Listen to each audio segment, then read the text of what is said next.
Good morning, you are most welcome my YouTube channel Badlapur RP sir. तो मेरा जो topic चल रहा था वह नरेशन था। नरेशन में पांचों टॉपिक्स खत्म हो चुके हैं।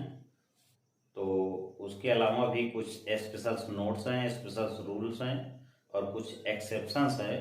अब मैं उनको आपको बताने जा रहा हूँ। तो चलते हैं अपने टॉपिक की तरफ। हमारा आज का टॉपिक जो है वह है special notes in direct narration. Special notes in direct narration. तो डायरेक्ट नरेशन में कुछ विशेष नियम हैं। तो हम चलते हैं पहले नियम पर। नियम नोट नंबर 1 देखते हैं। पहला नियम नोट में लिखा है, अगर रिपोर्टेड स्पीच के वाक्य में संबोधन सूचक शब्द या संबोधन सूचक शब्द अर्थात किसी नाम का प्रयोग किया गया, कोई नाउन का प्रयोग किया गया हो, शब्द के रूप में किसी नाउन का प्रयोग किया गया हो, तब इनडायरेक्ट बनाते समय वाक्य में सबसे पहले नियम का प्रयोग करते हैं। क्या नियम प्रयोग करते हैं? तो पहले आप समझ लीजिए कि क्या बता रहे हैं। बता रहे हैं कि अगर रिपोर्टेड स्पीच के वाक्य में किसी नाउन या किसी नाम का प्रयोग संबोधन के रूप में किया गया हो, उनको बुलाने या कहने के रूप में किया गया, तो ऐसे कंडीशन में हम इनडायरेक्ट कैसे परिवर्तन करते हैं। तो रूल देखते हैं। रूल में लिखा है, हम क्या करते हैं, सबसे पहले अपने मन से हम एड्रेसिंग करते हैं। एड्रेसिंग, उसके बाद ऑब्जेक्ट, जो रिपोर्टिंग वर्ब का कोई भी ऑब्जेक्ट होता है उसको रखते हैं, प्लस अपने मन से एज करते हैं।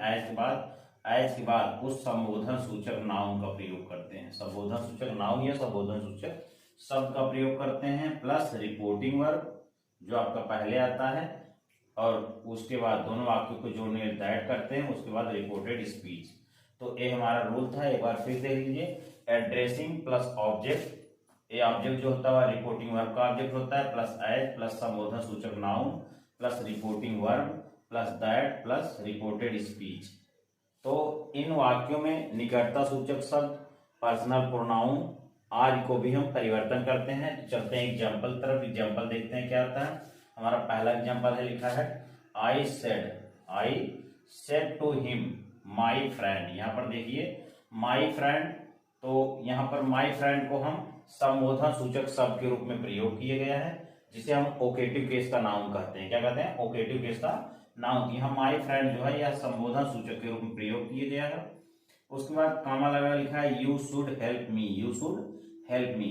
तो हम चलते हैं इसको इनडायरेक्ट कैसे बनाते हैं। हमने पहले बताया था, हमारा रूल है कि अगर किसी रिपोर्टेड स्पीच के वाक्य में संबोधन सूचक शब्द या नाम का प्रयोग किया गया है, तो सबसे पहले हमारा रूल है एड्रेसिंग अपने मन से प्रयोग कर देते हैं। इनडायरेक्ट हो गया एड्रेसिंग।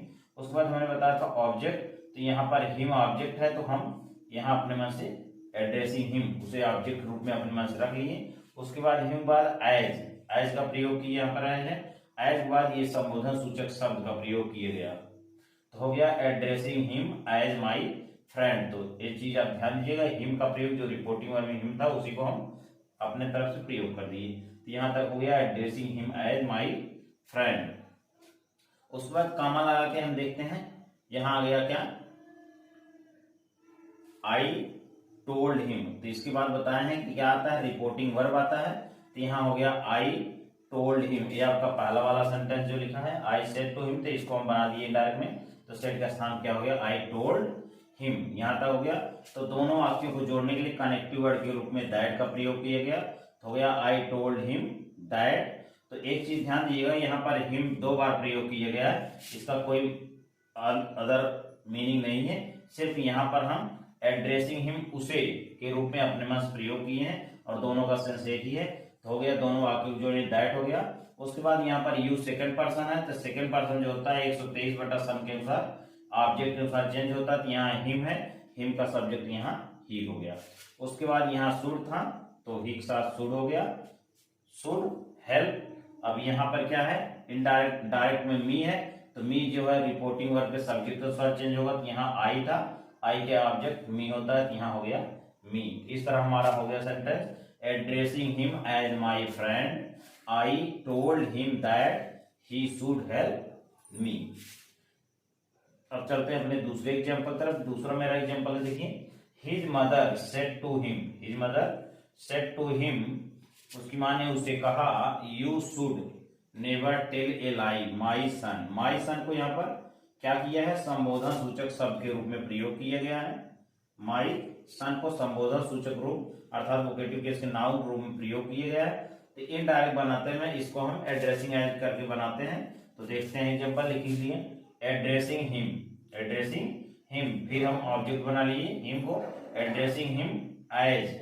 अब माई सन को हम ऑब्जेक्ट बना लिए, addressing him my son, addressing him my, addressing him as my son हो गया, यहाँ कामा लगा दिए। उसके बाद रिपोर्टिंग वर्ब लिखते हैं। रिपोर्टिंग वर्ब क्या है कि यू था, यू जो होता है वह हिम के अनुसार चेंज होगा, हिम के अनुसार। हिम का सब्जेक्ट होता है ही, यहाँ हो गया he should never tell a lie, he should never tell a lie.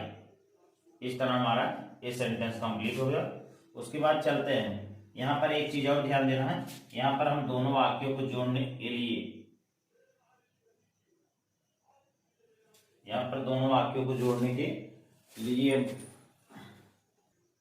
तो यहाँ हम देखते हैं यहाँ पर एक चीज मिस्टेक हो गया है, उसको हम करेक्शन कर देते हैं। तो addressing him as my son, my son हो गया। तो माई सन के बाद हम रिपोर्टिंग वर्ब को रखते हैं, तो हो जाएगा माई सन के बाद his mother told, his mother told him, his mother यहाँ पर क्या हो जाएगा, told him, his mother told him. दोनों वाक्यों को जोड़ने के लिए दैट कर देंगे, हो गया हिज मदर टोल्ड हिम। तो एक बार फिर देखिएगा, addressing him as my son, his mother told him that, told him that. उसके बाद अब आएगा he should never tell a lie, never tell a lie. तो इस चीज को एक बार मैं फिर से रिवीजन कर रहा हूं, उसको देख लीजिएगा, समझ लीजिएगा। His mother said to him you should never tell a lie my son, my son. तो माई सन आपका वोकेटिव केस का नाउन हो गया। इसको इंडायरेक्ट बनाते हैं, ऑब्जेक्ट बना लेते हैं, तो हो गया एड्रेसिंग हिम। हमने बताया हिम जो होता है रिपोर्टिंग वर्ब अपने मन से ले लेते हैं, addressing him as my son, as my son. उसके बाद आता है रिपोर्टिंग वर्ब, तो रिपोर्टिंग वर्ब हो जाएगा his mother told him that, his mother told him that, that. उसके बाद हो जाएगा यू था, यू हिम के अनुसार चेंज हो, यहाँ ही हो गया, he should never tell a lie, he should never tell a lie. तो इस तरह हमारा ए एड्रेसिंग एज का सेंटेंस है। उसके बाद हम चलते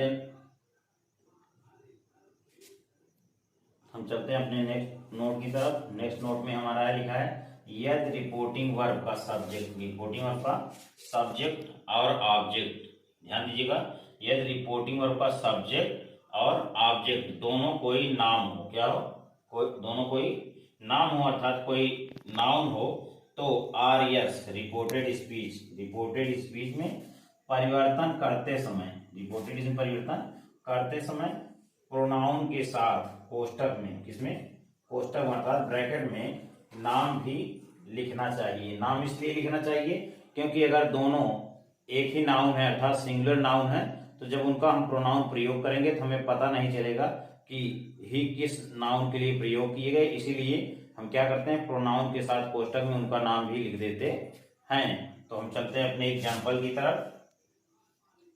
एग्जाम्पल में देखते हैं, लिखा है डायरेक्ट में हरी सेड टू श्याम। तो यहाँ पर देखना है, एक हरी हो गया नाम और दूसरा श्याम हो गया, तो दोनों क्या है, नाउन है, दोनों क्या है, नाउन, और दोनों सिंगुलर है और दोनों का प्रोनाउन ही होता है। तो इसीलिए हम कहें कि नाउन प्रोनाउन के साथ कोष्टक में उनका नाम भी लिखना चाहिए। तो हरी सेड टू श्याम, सिंगल कमा डबल कमा, I gave U a book, I gave U a book, full stop double कमा क्लोज। तो इनडायरेक्ट बनाते हैं, तो हो गया हरी सेड के बाद ऑब्जेक्ट है तो क्या हो गया, टोल्ड हो गया, हरी टोल्ड श्याम, हरी टोल्ड श्याम। तो सिंपल सेंटेंस है, दोनों वाक्य को जोड़ने के लिए हम दैट का प्रयोग कर दिए। तो हो गया हरी टोल्ड श्याम दैट। उसके बाद आई है, आई आपका हरी के अनुसार चेंज होगा, तो यहाँ हो गया ही। तो ही किसके लिए प्रयोग हुआ, हरी, तो ही के साथ हम कोष्टक में उसका नाम लिख दिए हरी। उसके बाद ये पास्ट इंडिया में जाएगा पास्ट परफेक्ट में, तो हो गया हैड गिवन, हैड गिवन। अब यहाँ पर फिर आ गया क्या, यू ऑब्जेक्ट रूप में है, ऑब्जेक्ट जो है श्याम के अनुसार चेंज होगा, श्याम के अनुसार, तो श्याम मतलब ही इसका ऑब्जेक्ट हिम हो जाएगा। तो यहाँ हो गया ही, तो कोष्टक में हम श्याम लिख दिए, Shyam a book, a book का मतलब है प्रोनाउन के साथ उनका नाम, जैसे ही के साथ हरी हो गया, हिम जो है श्याम के लिए प्रयोग किया गया। हम चलते हैं अपने नेक्स्ट नोट की तरफ। नेक्स्ट नोट है हमारा, देखते हैं। लिखा है अगर आरएस रिपोर्टेड स्पीच में आई वी अर्थात फर्स्ट पर्सन प्रोनाउन के साथ शैल का आया हो या शैल का प्रयोग किया गया हो, तब इनडायरेक्ट बनाते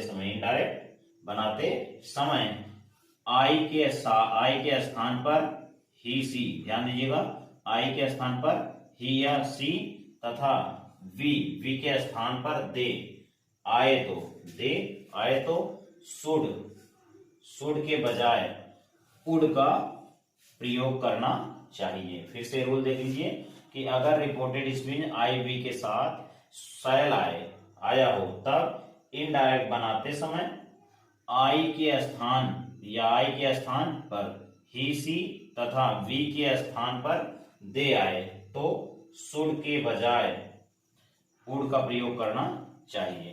तो हम चलते हैं अपने एग्जाम्पल तरफ। एग्जाम्पल देखते हैं। डायरेक्ट में क्या लिखा है, he said to me single comma double comma I shall go with them.